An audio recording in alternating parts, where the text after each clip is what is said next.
तत्सवितुर्वरेण्यं देवस्य धीमहि धियो यो न प्रचोदयात्। ॐ असतो मा सद्गमय तमसो मा ज्योतिर्गमय मृत्योर्मा अमृतङ्गमय। ॐ सहनाववतु सहनौ भुनक्तु सह वीर्यं करवावहै तेजस्विनावधीतमस्तु मा विद्विषावहै। ఓం శాంతి శాంతి శాంతి. నమస్తే మాతాజీ, అందరికీ నమస్తే.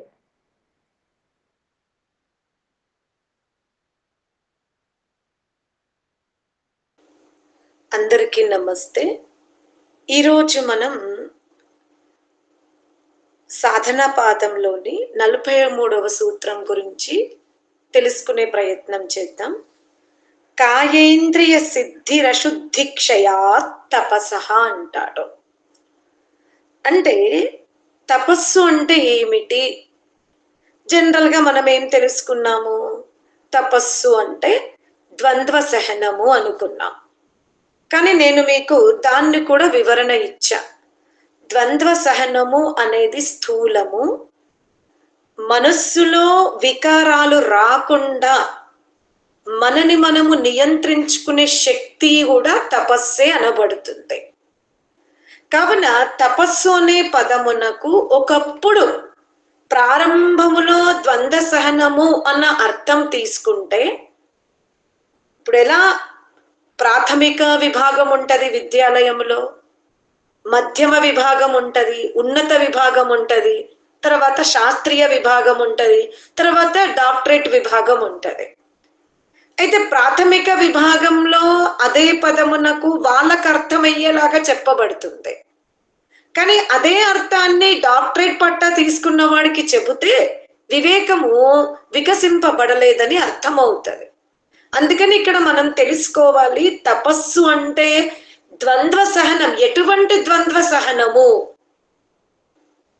మనము ధ్యానం చేద్దాం అనుకున్నాం, కానీ శరీరముల వ్యాధి గురించి కాదు, మనస్సులో బాధ ఉంది. ఎవరో మనని పీడించారనో, లేదా గతంలో వచ్చిన దుఃఖములు అలా తవ్వుకొని బయటకు వస్తున్నాయి. కానీ ధ్యాన సమయం మనం నిశ్చయించుకున్నాం, నేను ఇన్ని గంటలకు ధ్యానం చేసుకోవాల్సిందే. మేలుకో వచ్చింది, మేలుకొనే ఉన్నాం, బంధువులు కూడా లేరు. కానీ అక్కడ ఏ విఘ్నం ఉంది? మనం మన మనస్సుని దుఃఖింపజేసుకుని ధ్యానమునకు విఘ్నము కలిగించుకుంటున్నాం. అది లేకుండా చూసుకోవడమే తపస్సు. దినమైంది, అతిథులు వచ్చారు, ఒక్కొక్కసారి మనం యజ్ఞం రెడీ పెట్టుకుంటాము, చేద్దామనుకుంటాము, అతిథులు వస్తారు. ఎందుకంటే దినములో ఆ వ్యవహారమే ఉంటది. అతిథులు వాళ్ళ ఇంట్లో శుభకార్యాలకు ఉన్నవి గనక వాళ్ళు ఎండగాక ముందో, భోజన సమయానికి ముందే ఇంటికి తిరిగి వద్దామని వాళ్ళు పత్రిక ఇవ్వడానికో ఇంకేదైనా కారణాల వల్ల వాళ్ళ సమయం నిశ్చితం ఉండదు. అంటే ఒకసారి సూర్యుడు ఉదయించిన తర్వాత సూర్యుడు అస్తమించే వరకు అతిథుల యొక్క ఆగమనానికి నిశ్చిత సమయం ఉండదు. కావున అందుకనే మనము ప్రతినిత్యం యజ్ఞం చేస్తామనేది ప్రతిజ్ఞ తీసుకుంటాం. నేను 6:35 యజ్ఞం చేస్తా అనే ప్రతిజ్ఞ తీసుకున్నప్పుడు విఘ్నము కలుగుతుంది. అందుకనే శాస్త్రములో ఒక పద్ధతి ఏముంటదంటే, నువ్వు సమయ నిర్ధారణ చేసుకుంటే ఆ వ్రతము భంగము కలిగినప్పుడు నీలో ఒత్తిడి గురవుతావు. ఎందుకంటే మీరు బ్రహ్మచారులు కాదు, వానప్రస్థులు కాదు, సన్యాసులు కాదు, గృహస్థులు. గృహస్థుల ఇంటికి కేవలము మీ రక్త సంబంధీకులే కాదు, కేవలం మీ గ్రామములో ఉండే బంధుమిత్రులే కాదు, ఈ సాధువులు, సన్యాసులు, తాత ముత్తాతల బంధువులు, ఇలా వీళ్ళందరూ రాకపోకలు గృహస్థులకు అధికముగా ఉంటవి. కనుకనే మీరు యాజ్ఞిక కార్యమును ప్రతినిత్యము చెయ్యండి, కానీ సమయ నిర్ధారణ మాత్రం నిశ్చితం చేసుకోకండి. ఎందుకంటే నేను ఎన్ని విఘ్నాలు వచ్చినా 12:30కి, నేను 6:30కి చేసేస్తా అని మీరు ప్రతిజ్ఞ తీసుకున్నారు. ఆ సమయంలో ఇంట్లో ఉన్న వృద్ధురాలు విరేచనానికి వెళ్ళింది, సేవకురాలు లేదు. ఇప్పుడు మీరు యజ్ఞ కార్యక్రమం చేస్తారా, ఆ వృద్ధురాల్ని శుద్ధి చేస్తారా? ఎందుకంటే మన పైన బాధ్యత ఉంది వృద్ధులది. ఆమె శరీర వేగాలు ఆమె నియంత్రణలో లేవు. ఆమె అదే సమయానికి విసర్జనం చేసింది. లేదు నేను యజ్ఞం చేసుకున్నాకే చేస్తాను అంటే దుర్గంధం ఇంటిలో వ్యాపించిపోతుంది. ఆమె అది ఒక చోట కాకుండా శరీరం అంతా అది విస్తరిస్తుంది. మీరు యజ్ఞం చేసినా ఆ దుర్గంధమే మీ నాసిక ఇంద్రియాలకు విఘ్నం కలిగిస్తుంది. అందుకనే గృహస్థులకు ఒక వెసులుబాటు ఉంది. ఏంటి? మీరు సమయ నిర్ధారణ పెట్టుకోకండి, కానీ చెయ్యండి. కానీ అలాగే ధ్యానము కూడా మనం ధ్యానం చెయ్యాలి. ఈ ధ్యానం చేసేటప్పుడు ఏది విఘ్నము కలిగింది? మీ మానసిక వికారాల వల్ల విఘ్నము కలుగుతుందా, లేదా అకస్మాత్తుగా బంధువులు రావడం వల్ల విఘ్నము కలిగిందా? బంధువులు రావడం వల్ల విఘ్నము కలిగితే అది తపస్సుకు విఘ్నము కలిగింది అనబడదు. అదంతే, గృహస్థులకు ఆ విధమైన కర్తవ్యాలు ఉంటవి. కానీ ఎవ్వరూ రాలేదు, శరీరంలో ఎటువంటి వ్యాధి లేదు, చక్కటి వాతావరణం ఉంది, అయినా ధ్యానం కూర్చోవాలనుకున్నాము. కానీ మనస్సులో అనేక రకాల స్మృతులను, అనుభవించిన దుఃఖాలను తలుచుకొని ఆ ధ్యానము చేద్దామని కూర్చున్నామన్న విషయాన్నే మర్చిపోయాం. ఆ స్థితి రాకుండా చూసుకోవడమే తపస్సు అంటుంది శాస్త్రం. అంటే మనస్సులో ఎంతటి ఆందోళన ఉన్నా, ఎంతటి దుఃఖదాయక స్మృతులు నిండి ఉన్నా, ధ్యాన సమయములో వాటిని నిరోధించగలిగితే అప్పుడు నువ్వు ముందుకు వెళ్ళగలుగుతావు. అదే సహనము. అలాగే ఇక్కడ కూడా తపస్సు అంటే ఏం చెప్తున్నాడు అంటే, చాలా మంది లోకంలో మీరు మెడిటేషన్ చేయండి వ్యాధులు తగ్గుతాయి అంటారు. కానీ ఇక్కడ సూత్రకారుడు స్పష్టంగా చెప్తున్నాడు, శరీరానికి వచ్చిన వ్యాధి, ఉదాహరణకి ఇప్పుడు మనం కన్నే తీసుకుందాం, మీకు తొందరగా అర్థమవుతుంది. ఈ చక్షురింద్రియాన్ని తీసుకున్నప్పుడు ఆధ్యాత్మికంగా ఏమిటి అంటే, చక్షురింద్రియానికి సరి చెప్పేది ఆధ్యాత్మిక మార్గములో చక్షురింద్రియముతో ఏదైతే వైవాహము కాని వ్యవహారం ఉందో, లేదా నీవు ఎన్నుకున్న భార్యనో భర్తనో ఆ ఇరువురితో తప్ప అన్య స్త్రీని చూసినప్పుడు, అన్య పురుషుణ్ణి చూసినప్పుడు నీ దృష్టి అధర్మముగా ఉండకూడదు అనేది ఇది ఆధ్యాత్మికం. అంటే ఆధ్యాత్మిక ధోరణితో చెబితే నీ దృశ్యము అంటే చక్షురింద్రియముతో అధర్మమైన దృశ్యమును చూడకు అని. అందువల్ల నీ యొక్క మనస్సులో పాపములు అంటే ఆ చూసే ప్రవృత్తి అనే రోగము తగ్గుతుంది అని అర్థం.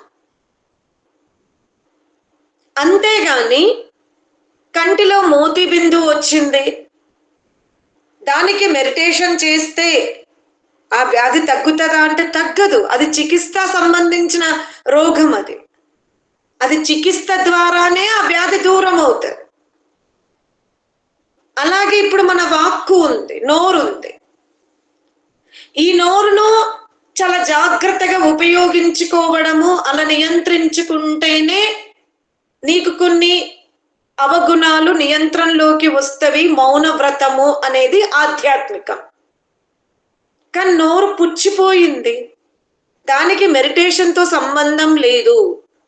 దాన్ని మనం చికిత్స ద్వారానే ఆ నోటిలో ఉన్న దుఃఖాన్ని నియంత్రించుకోవాలి. మెడిటేషన్ చేస్తే అన్ని అయిపోతాయి, ఏది అయిపోదు. చాలా స్పష్టంగా తెలుసుకోండి. శరీరానికి వచ్చిన వ్యాధులను చికిత్స ద్వారానే నిర్మూలించుకోవాలి.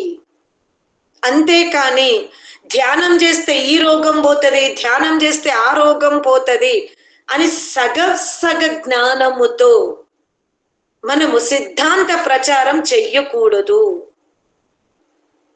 అది తెలుసుకోండి. ఇంద్రియాలు శరీరం రెండూ వేరు. ఇంద్రియాలు ఎక్కడ ఉన్నవి అంటే శరీరంలోనే ఉన్నవి. కానీ ఈ ఇంద్రియములలో రెండు రకాల వ్యాధులు ఉన్నాయి. ఒకటి సంస్కార వ్యాధి ఉంది, మరొకటి ప్రవృత్తి వ్యాధి ఉంది. అంటే వాతావరణ మార్పులతో వచ్చిన వ్యాధి ఉంది, ఉపయోగించుకోవడం వల్ల వచ్చిన వ్యాధి ఉంది. కాబట్టి సంస్కార ప్రవృత్తితో కూడిన వ్యాధిని ఆధ్యాత్మికం ద్వారా తొలగించుకోవచ్చు. కానీ అధికంగా ఉపయోగించుకోవడం వల్ల, విపరీతముగా ఉపయోగించుకోవడం వల్ల వచ్చిన వ్యాధిని చికిత్సా పద్ధతి ద్వారానే తొలగించుకోవాలి. మీరు చాలా రోజుల నుండి మెడిటేషన్ చేస్తారు, అయినా మీకు రోగం వచ్చిందా? అయ్యో, మీకు కూడా రోగాలు తప్పలేవా? ఈ అజ్ఞానములో మనం ఉండకూడదు.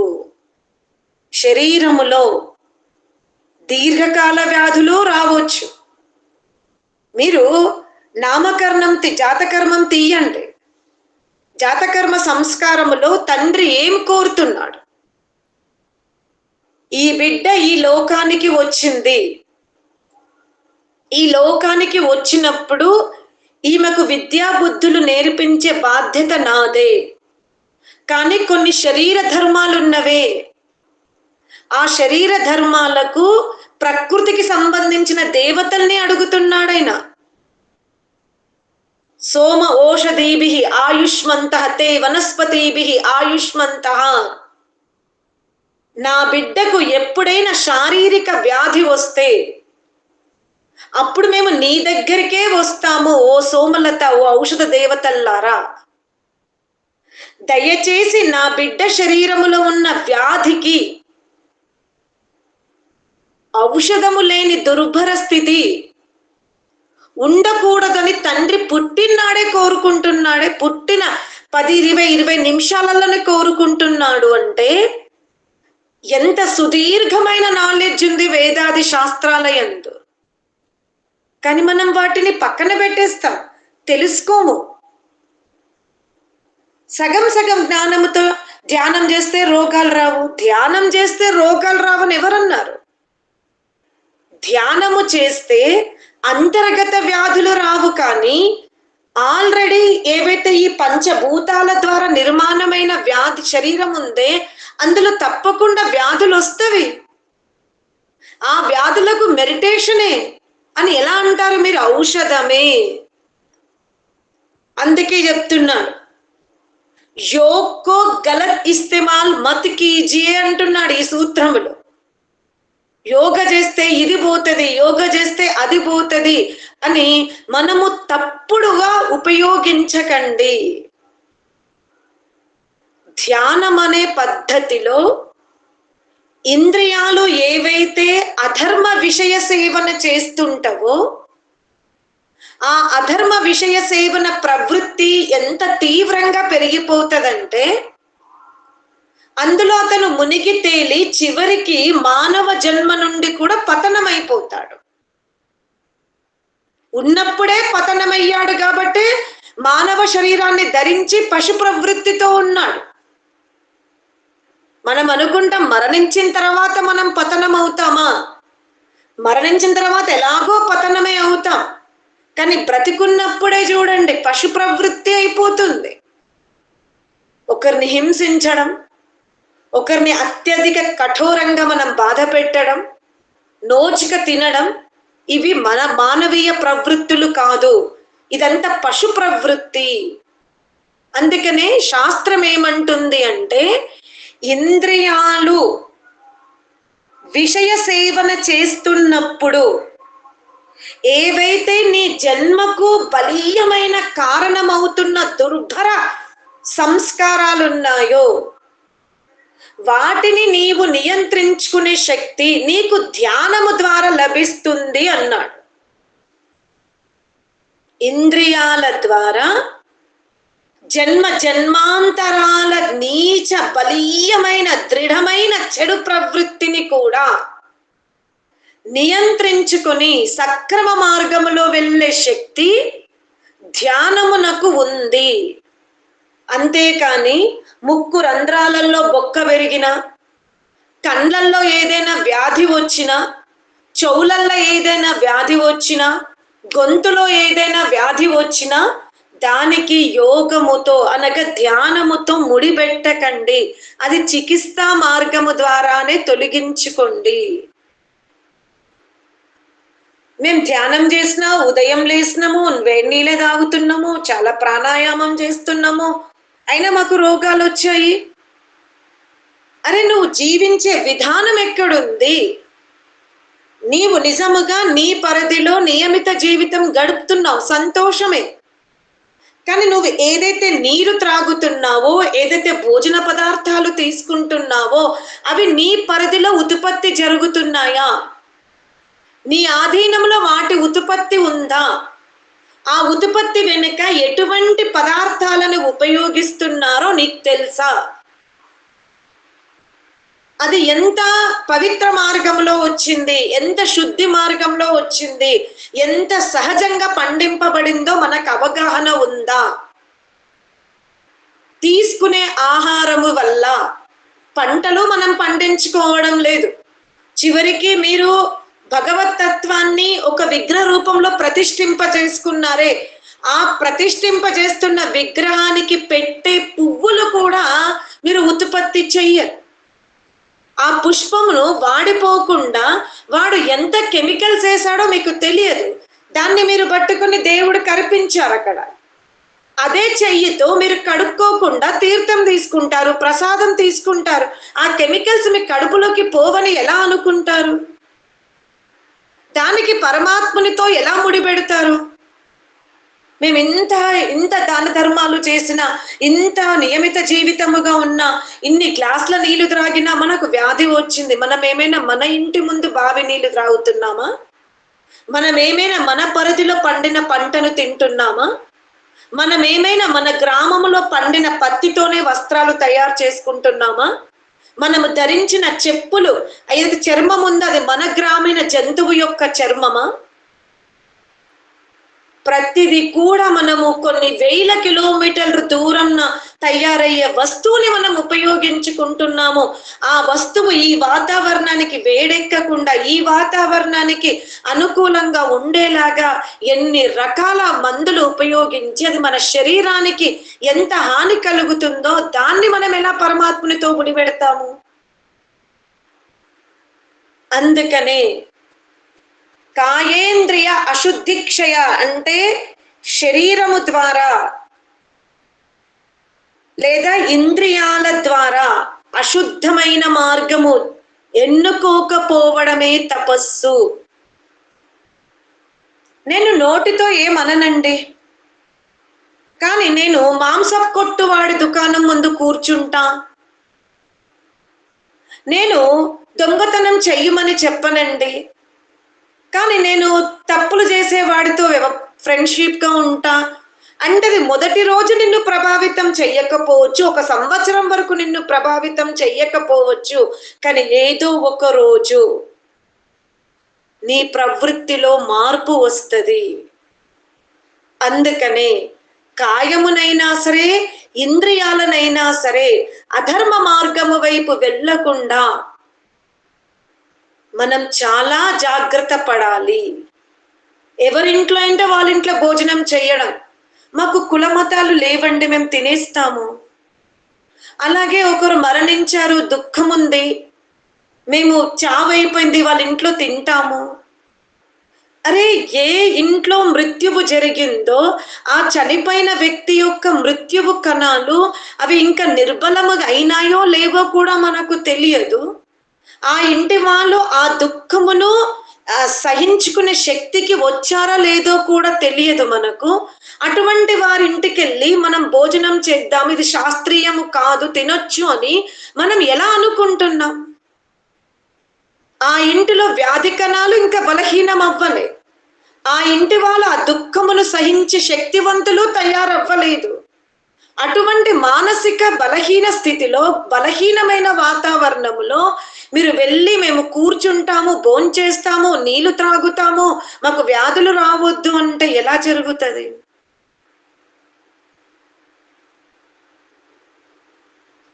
అందుకనే ఒకప్పుడు గ్రామీణ జీవితంలో పెరట్లోనే కూర్చోబెట్టేవాళ్ళు. వచ్చిన వాళ్ళు ఒక ఇద్దరు బయటకి, మొత్తం మంది వచ్చేవాళ్ళు కాదు. ఒక ఇంటికి గృహ పెద్దలు బయటకు వచ్చి ఆ బంధువులతో పెరట్లో బయట మంచం మీద, అరుగు మీద పలకరించేవాళ్ళు. దాన్ని మనం అనాచారము, మూఢత్వం అని కొట్టి పారేస్తున్నాం. కాదు, ఆ ఇంటిలో 6 మాసాల నుండో, సంవత్సరం నుండో, 8 సంవత్సరాల నుండో మంచాన పడి పడి తెలిసి తెలియని వ్యాధి కణాలతో చనిపోయిన వ్యక్తి, చనిపోయిన తర్వాత కూడా బంధువులు వచ్చే వరకు శరీరాన్ని ఆ విధంగానే పెట్టారు. ఎన్ని కణాలు అక్కడ ఇంకా చచ్చిపోయాయో, ఉన్నాయో లేవో తెలియదు. అందుకనే చనిపోయిన వారింటికి తొందరపడి లోపలికి వెళ్లకుండా చెట్లు ఉన్న చోట బయట కూర్చోబెట్టి మాట్లాడించే పద్ధతి అప్పటి వాళ్ళు చేశారు. ఎందుకు? ఆ ఇంటి కణాలు మనకి రావద్దు. మనం స్ట్రాంగ్ గా ఉన్నాం కావచ్చు, కానీ మనం ఇంకొకరిని కలుస్తాం, వాళ్ళు బలహీనం ఉండొచ్చు. అంటే వ్యాధి కణాలు పెరగకుండా పెట్టిన నియమావళిని మనం ఏం చేసుకున్నాం? ఈరోజు మూఢాచారం అని వదిలిపెట్టాం. పాపం అతిథి యజ్ఞమే వాళ్ళకి లేదు, వాళ్ళే మానసిక బాధతో ఉన్నారు. ఒక వ్యక్తిని కోల్పోయారు, పదే పదే అందరూ వచ్చి వాళ్ళని పలకరిస్తుంటే ఆ దుఃఖం పెరిగి ఉంది. ఆ సమయంలో వాళ్ళ ఇంట్లో మనం భోజనం చెయ్యడం, ఇది కూడా కాదు, దీన్ని కూడా కొట్టి పారేసాము. ఒక సాంప్రదాయాన్ని, ఒక సంస్కృతిని తొలగించే ముందైనా సరే, జతపరచ ముందైనా సరే మనం ఒకసారి చర్చించుకోవాలి బుద్ధిమంతులతో. పదే పదే ఇది ఎందుకు పెట్టబడి ఉంది, దీన్ని ఎందుకు మనం తొలగించాలి, ఇది శాస్త్రోక్తమా కాదా? అలాగే మొన్న గ్రహణం వచ్చింది, మీరు శాంతి సూక్తం మంత్రాలు తీయండి. అందులో ఉలూకలతో, గ్రహణాలతో మాకు హాని కలగకుండా కాపాడు భగవంతుడా అని మనం శాంతి సూక్తం చదువుతున్నాం. గ్రహణ సమయంలో ఎవరైతే బలహీనత స్థితి ఉందో, గర్భిణీ స్త్రీ ఉంది, ఆమె 2 హృదయాలను రక్షించుకోవాలి, ఆమె 2 శరీరాలను రక్షించుకోవాలి. కాబట్టి అటువంటి గర్భిణీ స్త్రీ గ్రహణ సమయములో గుమ్మము దాటి బయటకి వెళ్ళకూడదు. ఎందుకు అంటే వాతావరణంలో 1 సెకండ్ గ్రహణం పట్టినా, 30 సెకండ్లు గ్రహణం పట్టినా ఆ సమయంలో ఎంతో బ్యాక్టీరియా వేగముగా బలీయమవుతుంది. అది నిన్ను అటాక్ చేస్తే, పుట్టబోయే నీకు అటాక్ చేస్తే నువ్వు బలంగా ఉండొచ్చు, కానీ కడుపులో ఉన్న బిడ్డ ఏమైతుంది? బిడ్డ బలహీనంగా ఉంది. ఇప్పుడు అలానే ముదురు నెలలు లేవు, లేత నెలలు ఉన్నవి, అప్పుడప్పుడే అవయవాలు తయారవుతున్నాయి. ఇప్పుడు మీరు కుండనే తీసుకోండి, కుండని ఎండలో నిప్పులో మంచిగా పాకం చేసిన తర్వాత, గట్టి పడ్డ తర్వాత కుమ్మరివాడు కుండను తీసుకుపో అన్నప్పుడు మీరు బండి మీద పెట్టుకున్నా, నెత్తి మీద పెట్టుకున్నా, చేతుల మీద పెట్టినా ఇంటికి వచ్చే వరకు కుండ క్షేమంగా ఉంటది. ఎందుకంటే కుమ్మరివాడు గట్టిగా చెప్పాడు, అది మంచి కాల్చాను, పర్వాలేదు తీసుకెళ్ళండి అన్నారు. ఇంకో కుండ ఉంది, అదమ్మ ఇంకా నిన్న ఎండాకాలమో బట్టి నడవలేదు, నేను ఇంకా దాన్ని కాల్చలేదు, కాల్చాలి, అది ఇంకా సరిగ్గా కాలలేదు, దాన్ని ముట్టకండి, అది ఇచ్చికపోతుంది. లేదు, మాకు ఎర్ర కనబడుతుంది, మేము తీసుకొస్తామంటే ఇదే స్థితి గర్భిణీ స్త్రీ. గర్భిణీ స్త్రీ యొక్క శరీరములో ఇంకా పసికందు యొక్క శరీరము పాకమే అవ్వలేదు, అది గట్టి పడనే లేదు పిండము.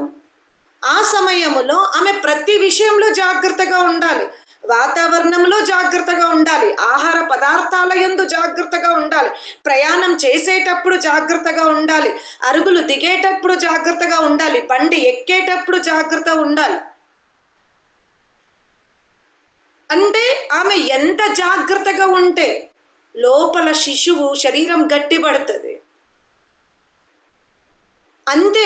అంతేగాని ఈ మేషరాశి ఈ రాశి వాళ్ళు అది నేను చెప్పలేదే. గర్భిణీ స్త్రీలు తప్పకుండా గ్రహణ సమయములో ఇంట్లో మృత్యువు జరిగినప్పుడు శ్మశాన వాటికకు వెళ్ళడము కానీ, ఎక్కడైతే ఎక్కువ రోదనము జరుగుతుందో, ఎక్కడ ఎక్కువైతే నృత్యము జరుగుతుందో, ఎక్కడ అధిక శాతములో వాయిద్యాలు ఉంటాయో అటువంటి స్థానము నుండి స్త్రీ ప్రశాంత వాతావరణంలోకి వెళ్ళవలసిందే. ఎందుకంటే లోపల కుండ ఇంకా గట్టి పడలేదు, ఆ శరీరం ఇంకా పాకమే అవ్వలేదు.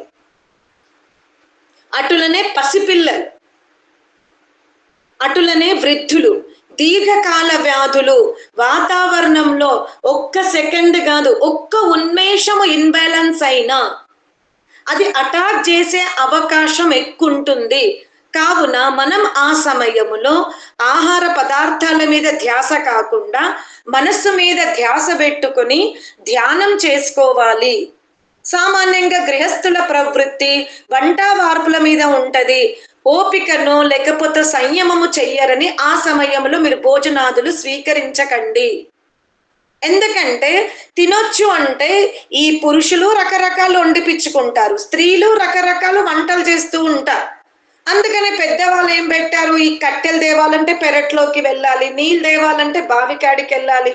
కాబట్టి గ్రహణ సమయములో మనం ఇటువంటి పనులు చెయ్యొద్దు అని ఆ సమయములో పెట్టిన ప్రక్రియ.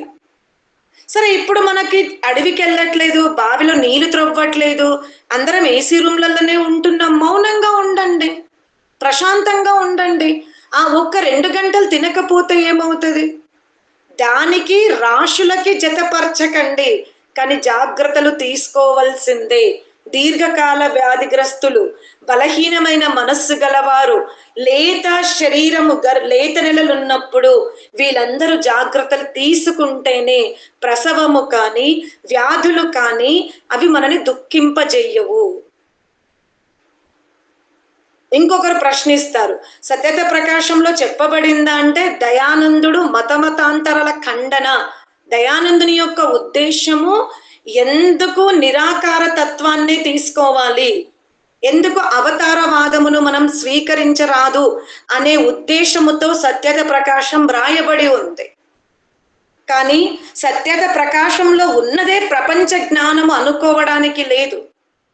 భారతదేశము 1000 సంవత్సరాల నుండి మహాభారత యుద్ధము నుండి విద్యా విధానాన్ని కోల్పోయింది.